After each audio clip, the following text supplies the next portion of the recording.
So what's the, I mean, what's the real justification for diverting your attention away from the NAFTA file? I mean, is it just kind of ideological commitment to getting another trade agreement, or is it busy work for a junior trade minister who's not on the most important file, which is NAFTA right now? I mean, we had an important announcement last week on the new tariffs, and of course it wasn't you at the podium, it was the Minister of Foreign Affairs. So, I mean, is the Mercosur agreement just partly for the government to be able to say, well, our trade minister isn't on the most important file because he's off somewhere else, or what exactly is the sense of urgency for the Mercosur deal when there's so much else going on the trade file that you're not involved in?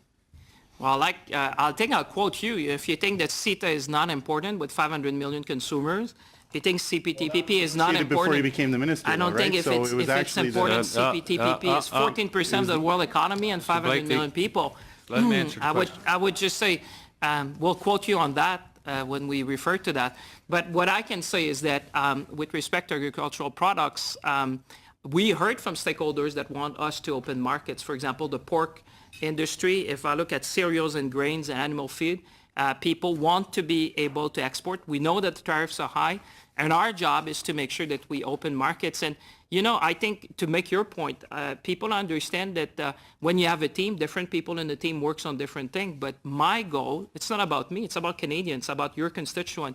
When we say we have preferential market access to 1.2 billion consumers, that's what makes a difference. And I agree with you, it may not be the largest trade bloc, but it's the 5th largest in the world. So somehow I think for Canadians, either we stay home and we say we're satisfied with what we have, but you can blame me for being ambitious and always trying to find a new market for Canadians. And if I look at people in your riding, in particular, whether it's machinery or equipment, whether it's auto parts, whether we're talking about forestry, when I come from a rural background, if you were to say that to the guys in the forestry sector, they probably take objection to that because they want to expand markets. So it's not about me, it's about us, it's about Canadians. And my job is just to make sure we open as many markets. And with the Deputy Minister and Anna, I think we have enough people to do all that at the same time. And I think we should all cherish that. It's not a political statement, it's just, if we want to, like I said, we represent 0.5% of the world population. Is it good for Canada, though, if people that are at the table with our trade minister feel like you're not the final decision maker?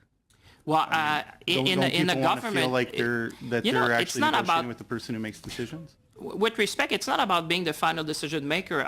This is not a badge on my wall. This is it's not about you. It's about making sure that Canada remains competitive. All right, gentlemen, the time is up. And